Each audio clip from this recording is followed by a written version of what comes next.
Bom dia, feliz sábado a todos vocês.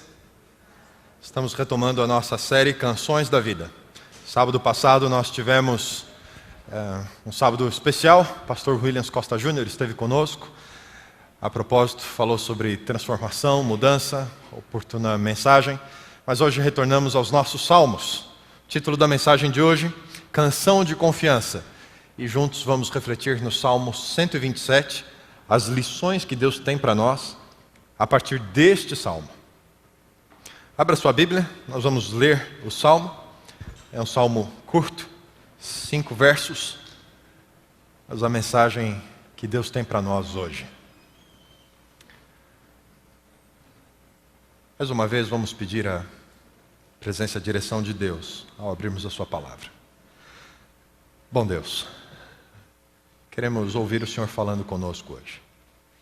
Ao refletirmos o propósito deste salmo para a nossa vida, que o Senhor nos ensine a canção da confiança e nos permita ver além do que vemos. Fala conosco, te pedimos por Jesus. Amém. Se o Senhor não edificar a casa, em vão trabalham os que a edificam. E se o Senhor não guardar a cidade, em vão vigia a sentinela.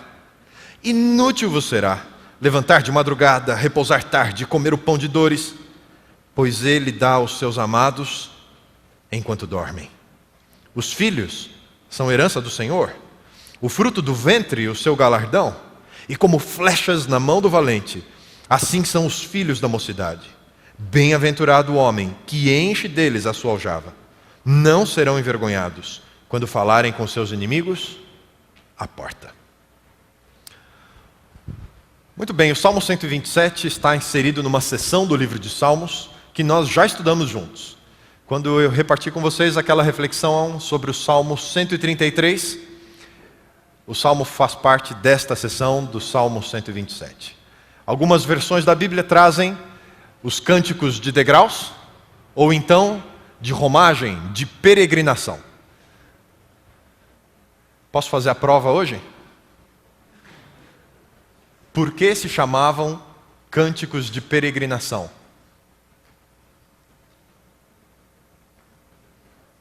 Acho que eu vou deixar o sermão do Salmo 127 aqui e vou fazer de novo do 133. Pode ser? Porque eram salmos, desde o 120 até o 134, salmos que os israelitas cantavam a cada viagem que faziam das distantes tribos de Israel até Jerusalém, onde celebrariam as festas. Durante todo o caminho, toda aquela peregrinação. Você se lembra da história de Jesus Cristo, quando se perdeu no templo? Havia vindo em caravana, estava voltando em caravana, e aí seus pais o perderam entre as crianças, não sabiam que ele tinha ficado no templo. Nessa longa viagem que faziam as tribos, todas as famílias juntas, das diversas cidades de Israel, eles cantavam ao longo dessa viagem os salmos de 120 a 134. E o Salmo 127 era um desses salmos. Cântico de degraus. Alguém lembra por que cântico de degraus? Porque durante a celebração das festas, os levitas entoavam os salmos de 120 a 134 como um grande coral na escadaria, nos degraus do átrio inferior ao átrio superior. Por isso, esses dois subtítulos eram as indicações de uso desses salmos. Esse salmo tem uma longa e infindável e inconclusiva disputa a respeito do autor. Quem escreveu o Salmo 127? A minha Bíblia traz Cântico de Degraus de Salomão. Talvez a sua traga também.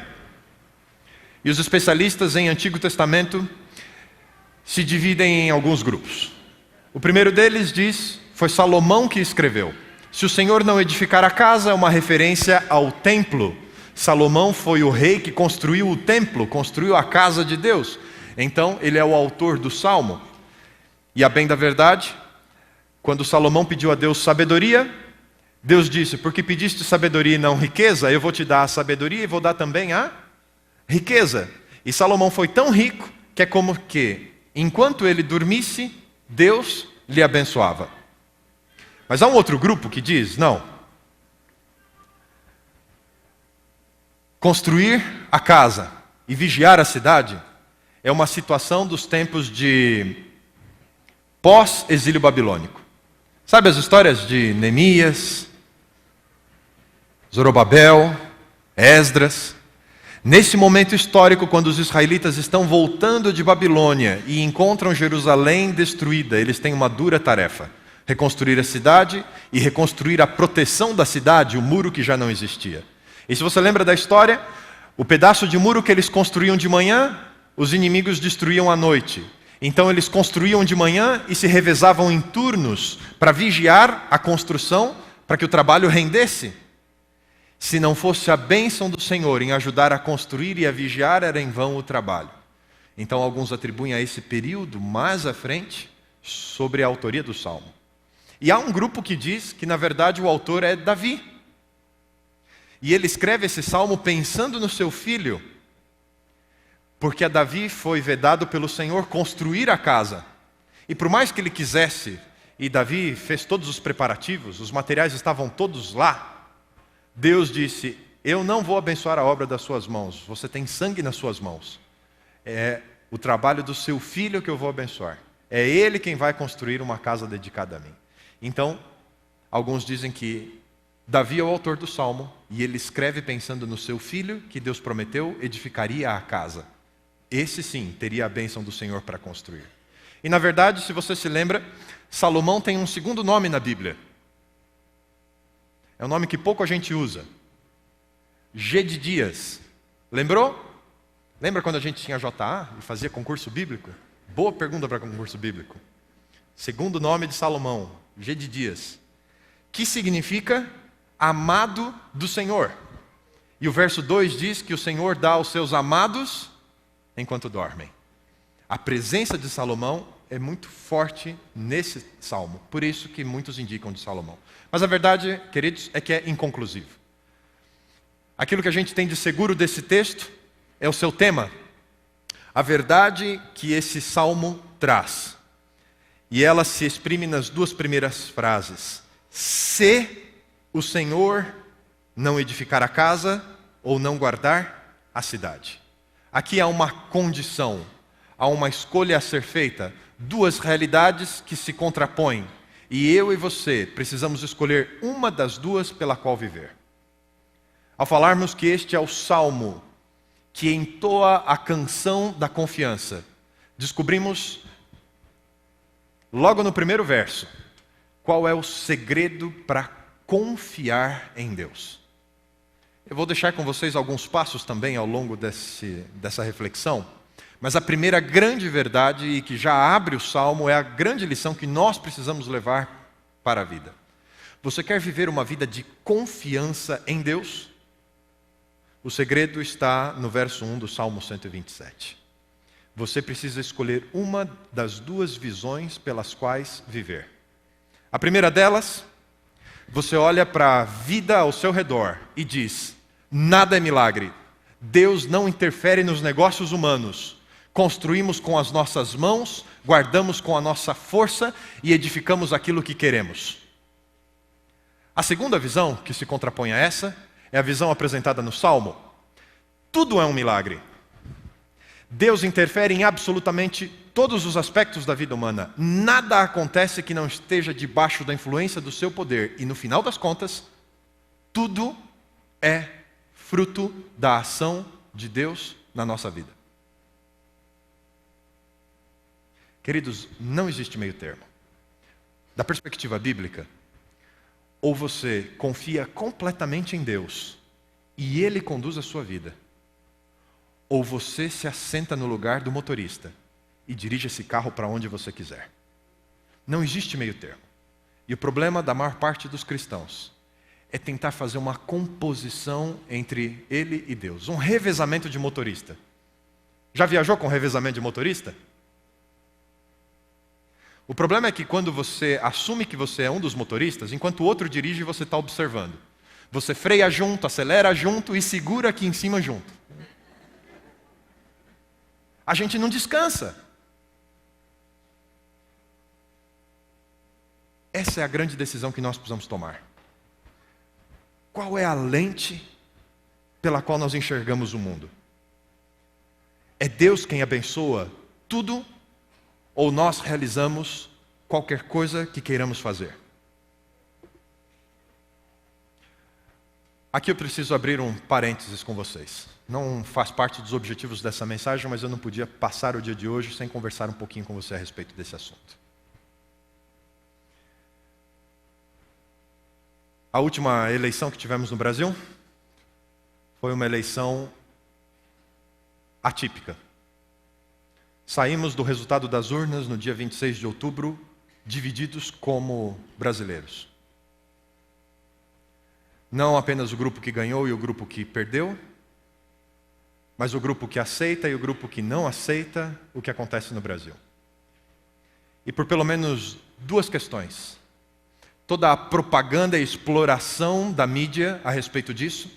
Quanto mais dividido, melhor para eles, vende mais.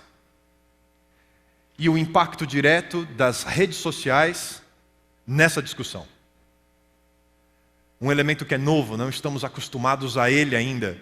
Boa parte de nós vive um papel na rede social diferente daquele que vive na vida cotidiana. Exemplo disso, no primeiro dia desta semana em que se marcou um movimento pró-impeachment em Pinheiros, 30 mil pessoas confirmaram a ida, 30 foram.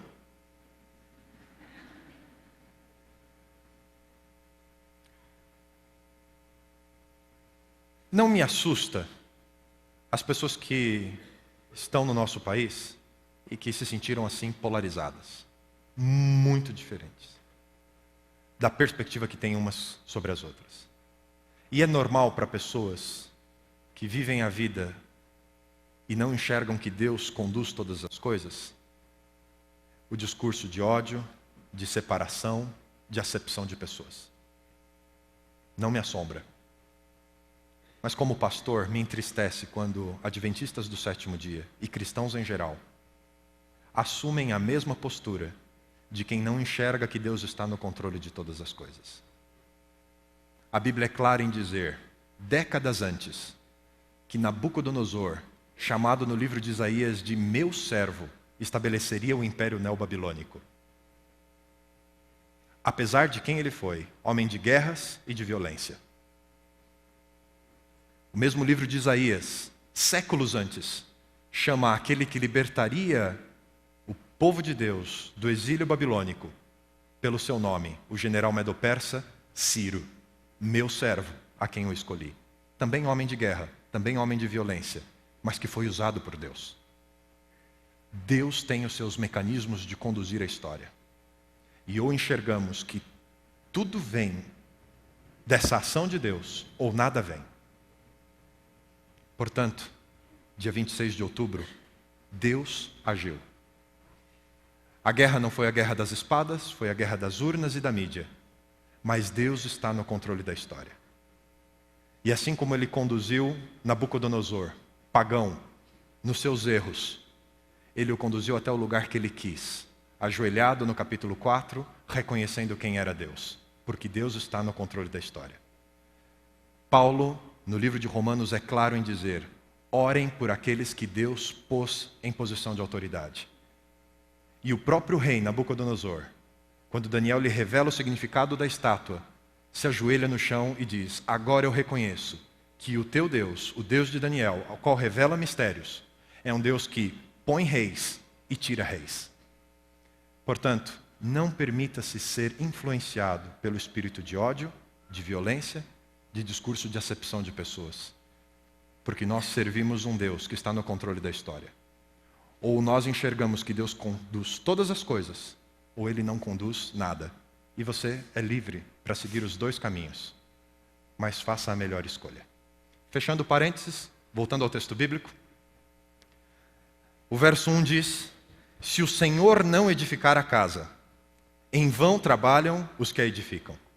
Queridos, algumas pessoas olham para esse texto e têm dificuldade com ele. Parece que os assuntos não se casam.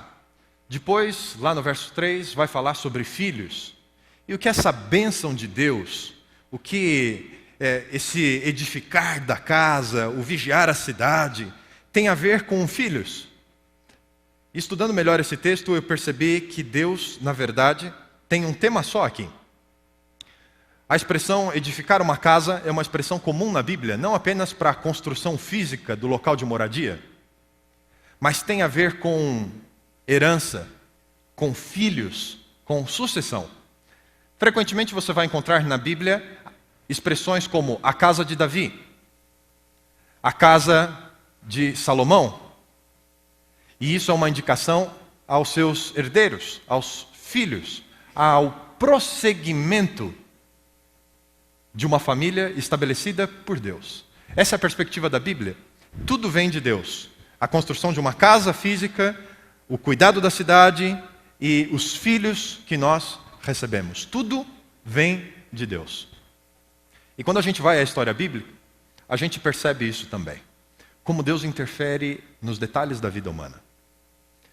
Se você observar algumas histórias da Bíblia, o texto bíblico é claro em dizer que foi Deus quem deu filhos ou quem impediu de tê-los. Ana, esposa de Elcana, em 1 Samuel capítulo 1. O texto é claro em dizer, ela não tinha filhos porque o Senhor lhe cerrou a madre. Até o momento em que ela estava preparada e Deus lhe concedeu fosse mãe de Samuel, Deus lhe devolveu a madre aberta, porque ela teve Samuel e depois teve outros filhos e filhas. Deus intencionalmente conduziu a história de Ana ao momento em que ela pudesse assumir um compromisso ao ter o seu primeiro filho, Samuel. Você vai perceber o mesmo detalhe em Mateus, quando fala que Isabel, esposa de Zacarias, também não podia ter filhos, e o Senhor é quem a abençoou. Jacó tem um diálogo em Gênesis direto com sua esposa Raquel. Ore ao Senhor, converse com Ele, porque é o Senhor que está impedindo você de ter filhos, enquanto sua irmã Lia tem diversos filhos. Resolva isso com Deus. E depois que ela orou ao Senhor, ela teve filhos. 2 filhos, José e Benjamim.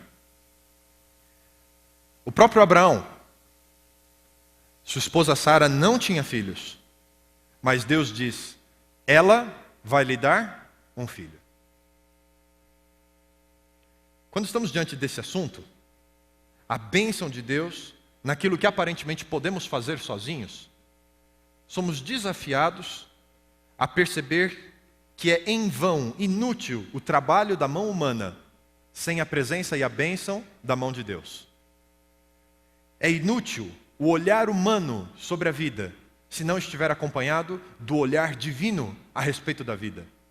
Aquilo que poderíamos ser e fazer, nunca alcançaremos, se quisermos fazê-lo sozinho. Voltando ao exemplo do próprio Abrão, Deus disse a ele, Abrão, você vai ter um filho e você vai ser pai de uma grande nação. Deus tinha um plano A para Abrão. Mas Abrão tinha o plano A dele e o plano B dele. Quando Deus diz, você vai ter um filho, ele imediatamente pensou, bom, se eu vou ser pai de uma grande nação e minha esposa não tem filhos, é muito comum a adoção. E eu tenho aqui o meu principal servo, aquele que cuida de tudo que eu tenho, Eliezer. Vou fazê-lo meu herdeiro e tudo que for dele passa a ser meu também. Seus filhos, a minha herança, tudo uma coisa só. E Deus apareceu para Abrão e disse, Abrão, eu tenho um plano A, já disse, você vai ser pai de uma grande nação. E o seu plano A está furado. Esquece essa história de Eliezer, não é ele o filho da bênção. Ele continuou pensando sobre isso e falou, bom, se não é o plano A, vou para o plano B. Sara apresentou Agar, a sua serva, ele a tomou por mulher, ela deu à luz um filho, e agora Abrão tinha um filho dele, Ismael. Deu uma ajudinha para Deus. Deus apareceu de novo e disse, Abrão, fica no meu plano A. Os seus estão muito complicados. Esse não é o filho da promessa. Eu prometi que Sara seria a mãe. É dela que você vai ter um filho. Sabe, essa decisão que Abraão tomou, resolver por suas próprias mãos aquilo que Deus prometeu fazer, trouxe consequências a ele. Até hoje, 2 filhos, 2 povos, 2 nações e que lutam entre si. Os descendentes de Ismael os descendentes de Isaac. Duas nações que trazem dor e sofrimento uma à outra, porque uma decisão foi mal feita. Cada vez que decidimos que Deus está no controle da vida, quando passamos a viver por esta verdade, é Deus quem abençoa, é Deus quem realiza, é Deus quem age na vida humana, na história coletiva e na história individual. A gente precisa aprender a reconhecer a soberania de Deus para todas as coisas. Eu gostaria de repartir com vocês 3 ideias que devem estar presentes naqueles que querem fazer de Deus aquele que edifica a casa e guarda a cidade. Primeiro passo, primeira atitude: peça a Deus a sabedoria antes de tomar as decisões. A maioria de nós não faz isso. A maioria de nós age e depois vai pedir a bênção de Deus. Principalmente quando as escolhas que você fez não estão dando certo. E aí você vai pedir para que Deus abençoe você. Querido, como é que Ele vai abençoar você se você nem está fazendo o que Ele esperava que você fizesse? E isso se aplica em todas as áreas. Pode ser nos relacionamentos pessoais, pode ser na vida profissional, no empreendimento que você comece. Se você não pediu a direção de Deus antes de tomar essa decisão, agora você quer a bênção de Deus, talvez Ele tenha um outro plano para a sua vida. O plano A de Deus ainda está lá em branco. E esse caminho não é o melhor caminho para você. O Senhor não vai abençoar você num caminho que vai te levar para longe dEle, num caminho que vai te levar para situações ruins. Ele ainda tem o sonho dEle e o plano dEle para você. Peça sabedoria de Deus antes das decisões. Quando você reconhece que se Deus não edificar a casa, em vão trabalham os que edificam, você pede sabedoria de Deus antes de começar a construção, antes de começar o trabalho, antes de tomar as decisões. Segundo passo, além de consultar a Deus antes, você deve depender do auxílio dEle por todo o caminho. Se você reconhece que Deus age na história, coletiva e individual, ao pedir para Ele sabedoria antes de tomar suas decisões, ao longo do processo, você não assume uma postura de independência de Deus e de arrogância. Mas não, você constantemente pede o auxílio dEle. Senhor, te agradeço porque me deste essa visão. Estou trabalhando nisso, mas abençoa a minha mão e continua me dando sabedoria para distinguir a sua vontade a cada passo do caminho, porque eu dependo de Ti. Pedir sabedoria antes e reconhecer a dependência de Deus durante. Terceira ajuda para você olhar as coisas por essa perspectiva de que Deus está disposto a abençoar a nossa vida e a conduzir os nossos caminhos. Se você procura a sabedoria de Deus antes, depende do seu auxílio em todo momento, você cultiva um espírito de gratidão. Não importa em que parte do caminho você esteja, você talvez ainda não tenha chegado à conclusão do seu projeto, que Deus indicou a você, mas em todo o caminho você já cultiva um espírito de gratidão. Você louva a Deus por aquilo que Ele já te deu, por aquilo que Ele tem te dado todos os dias, porque reconhece a bênção e a presença dEle na sua vida a cada passo do caminho. Peça sabedoria antes, dependa dEle em todo o caminho e cultive um espírito de gratidão todo o tempo. Difícil?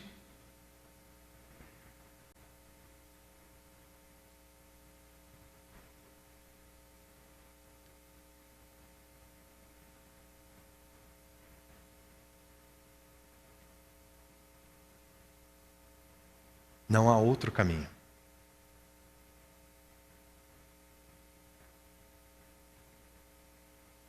Deus só tem plano A. Mesmo entre os seus acertos e desacertos, caminhos e descaminhos, Deus ainda tem um plano A. E isso envolve todos os aspectos da vida.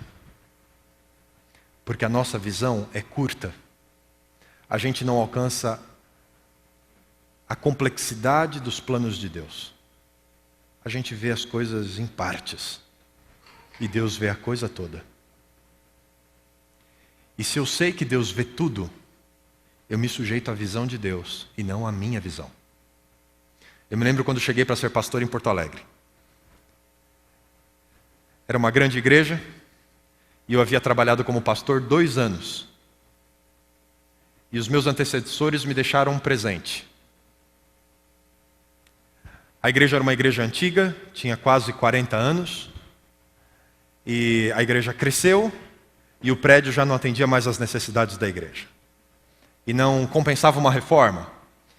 Então, os líderes anteriores haviam escolhido um novo terreno, um grande terreno.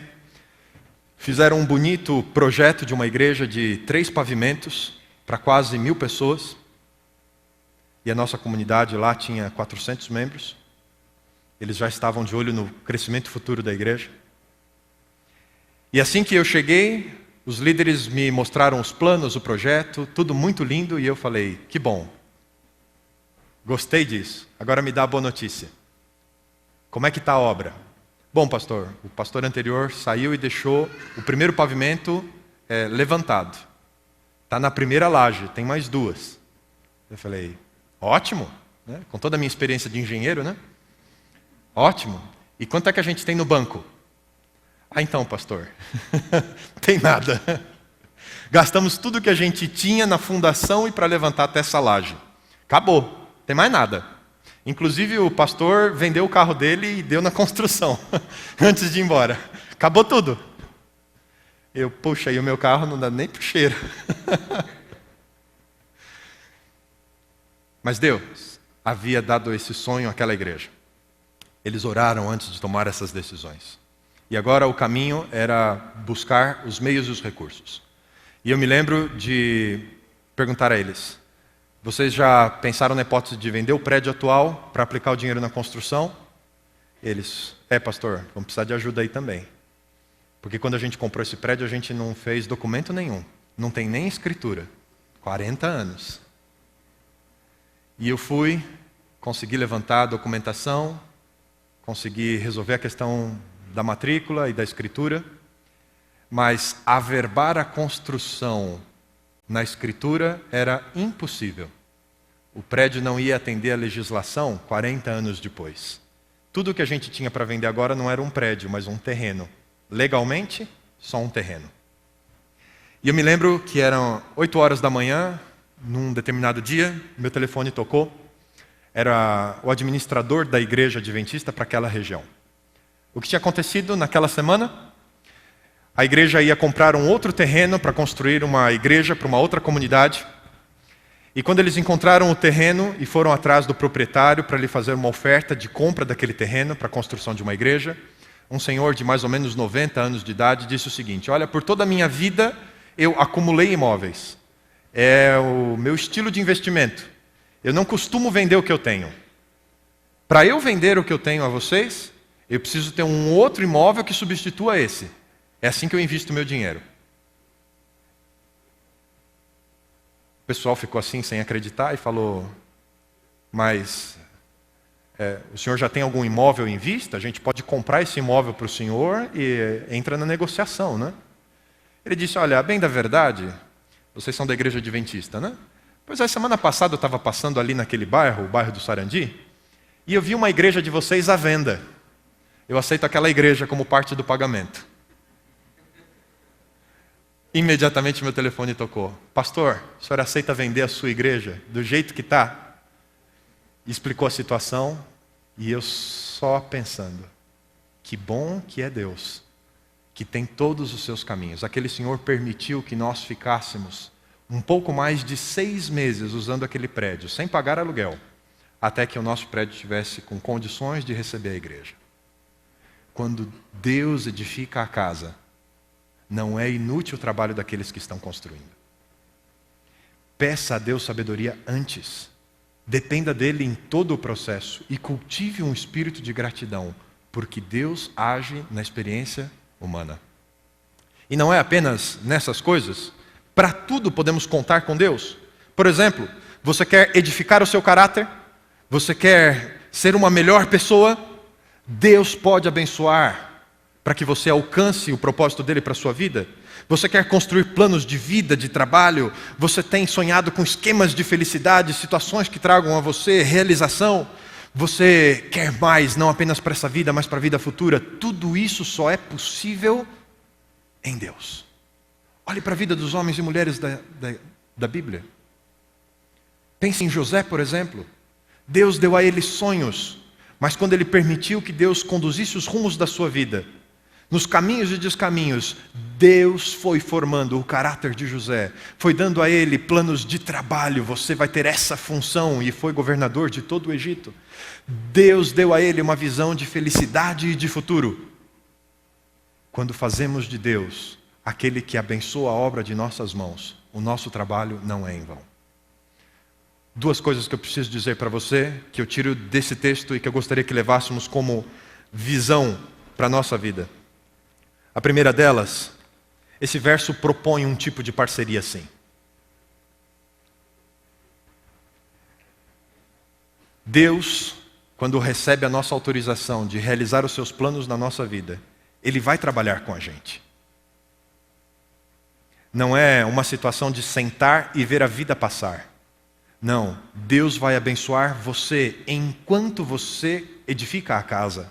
Enquanto você vigia a cidade, Deus vai abençoar o seu trabalho. Durante a época da faculdade, um dos meus professores, pastor Amin Rodor, autor das meditações matinais desse ano, 2014, nos brindou com um pensamento. Segunda e terça-feira aqui no Fórum Siga-me, ele repartiu isso conosco mais uma vez. Nessa parceria, há coisas que Deus não pediu que eu faça, que Deus não espera que eu faça, porque Ele já fez por mim. Mas há coisas que Ele pediu que eu faça, espera que eu faça, e que Ele não vai fazer por mim. Quer um exemplo disso? Perfeição, impecabilidade. Deus não pediu isso de nós. Não espera que a gente seja assim, porque Ele já fez isso por nós, em Cristo Jesus, na cruz do Calvário. Ele se tornou pecado por nós, para que nós fôssemos feitos justiça de Deus. Agora, oração, estudo da Bíblia, conviver melhor em amor com as pessoas, isso Deus pediu de nós, espera que a gente faça, e Ele não vai fazer em nosso lugar. Precisamos aprender os termos dessa parceria, o que é a nossa parte, o que é a parte de Deus, e agirmos coordenadamente com Deus. Quando descobrirmos o segredo disso, no dia a dia, nas coisas que fazemos, a nossa vida vai ser diferente. Vamos sentir paz com Deus e vamos perceber que Ele está conduzindo de verdade a nossa vida e que podemos confiar nele, porque Ele conhece melhor os caminhos. A última ideia que eu queria tirar desse texto, o Salmo 127, o verso 2, o salmista diz sobre comer o pão de dores.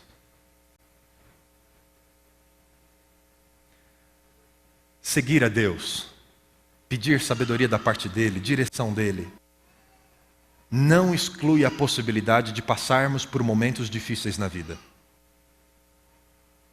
Está errada a teoria e a teologia da prosperidade, quando dizem que se fizermos a coisa certa, só teremos o bem e sucesso. Não é verdade. Jesus Cristo mesmo disse, no mundo tereis aflição, mas tem de bom ânimo, eu venci o mundo. Vez por outra você vai comer o pão de dores. Se o pão de dores foi Deus quem mandou para você, coma-o completamente. Porque quando Deus permite no seu plano que eu e você experimentemos situações difíceis na vida, Ele tem um plano para nós. Faz parte da ação de Deus na nossa vida em nos construir pessoas melhores, em obtermos vitórias, em aprendermos a sermos mais humanos e sensíveis. Coma todo o pão, quando você tem certeza que ele vem das mãos do Senhor.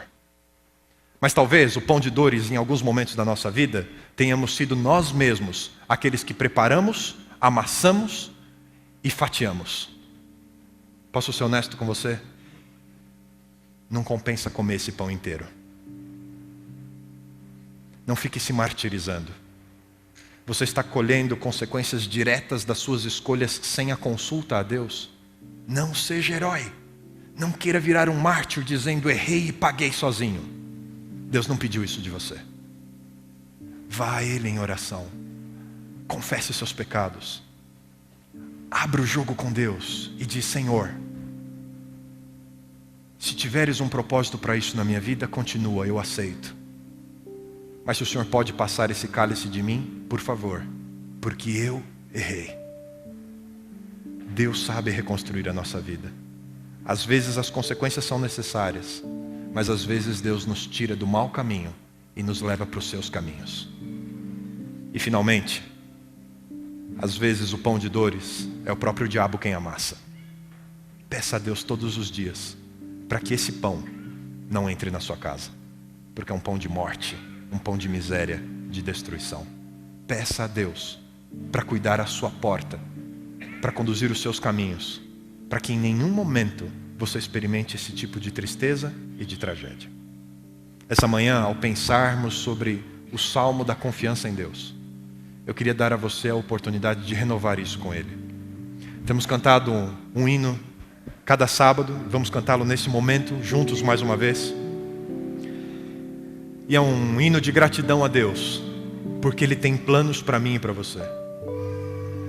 E ao cantar a melodia desta música, faça dela a sua oração. Senhor, me dá os teus planos, realiza-os na minha vida e ajuda-me a experimentar o melhor que o Senhor tem para me dar aqui. E com toda certeza, passo a passo do caminho, Deus vai conduzir você. Você canta junto comigo? Vamos ficar em pé para cantarmos juntos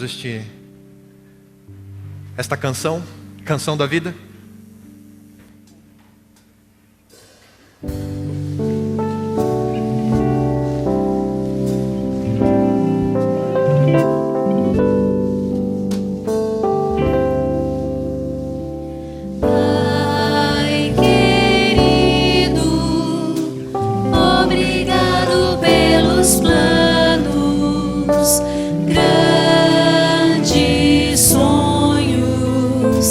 Especiais pra mim, tu me guias nos caminhos desta vida, ao teu lado nada faltará.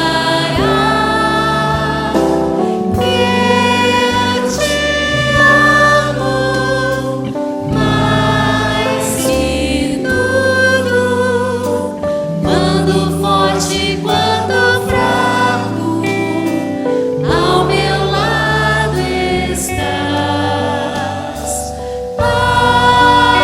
Agradeço, Pai querido, por ligar a nossa vida num só coração.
Que Deus o conhecia desde o ventre de sua mãe. Ainda era aquele momento em que as células estão multiplicando-se numa velocidade tremenda, buscando dar forma àquilo que ainda não tem. Que Deus viu cada um dos dias de Davi antes que qualquer um deles tivesse sido. Não foi só a vida de Davi que Deus viu. Ele viu a minha e viu a sua, toda ela. Viu as nossas decisões dentro da sua vontade e as decisões que tomamos fora de sua vontade. Mas todos os nossos dias estavam escritos. Tudo aquilo de bom que Deus tem para mim e para você já está escrito. Se tão somente eu e você permitirmos que Ele nos guie aos seus caminhos, e a gente vai desfrutar da melhor de todas as caminhadas, mesmo quando coisas ruins acontecem. Agora, se estamos sozinhos à frente da nossa vida, Deus respeita a minha e a sua decisão. E hoje ainda Ele diz: filho, eu ainda posso consertar as coisas na sua vida, e ainda posso realizar o meu plano nela, se tão somente você permitir. Que seja essa a sua oração. Que você consiga olhar daqui para frente com os olhos de Deus para a sua vida e para o propósito da vida dele, que Ele tem para a sua vida. Vamos orar? Senhor, muito obrigado porque a Tua palavra nos diz claramente que os Teus caminhos não são os nossos, que os Teus pensamentos não são os nossos, porque tanto os Teus caminhos quanto os Teus pensamentos são maiores que os nossos. E por isso, reconhecendo isso, nos submetemos a Ti e pedimos: realiza em nossa vida, Senhor, aquilo que o Senhor sonhou e planejou para nós. Livra-nos de nós mesmos, livra-nos da nossa tendência em controlar, manipular, em tomar o Teu lugar na nossa vida vez após vez. Que pela Tua graça, pela Tua misericórdia, os Teus caminhos sejam abertos mais uma vez para nós, e nos fortalece os passos cada dia em direção ao Teu sonho para nós. É a oração que juntos fazemos essa manhã. Dá-nos a visão de que tudo, absolutamente tudo, é um milagre, porque vem das Tuas mãos. É a nossa oração em nome de Jesus. Amém, Senhor. Deus abençoe muito você. Eu tenho um pedido especial. Você que é membro da Nova Semente, eu preciso de 2 minutinhos da sua presença aqui, agora ao final. Dê o seu abraço, agradeça a pessoa que está junto com você. Aqueles que nos visitam, muito obrigado, um feliz sábado. E todos que são membros batizados da Nova Semente, permaneçam por 2 minutinhos. Vou ser muito breve.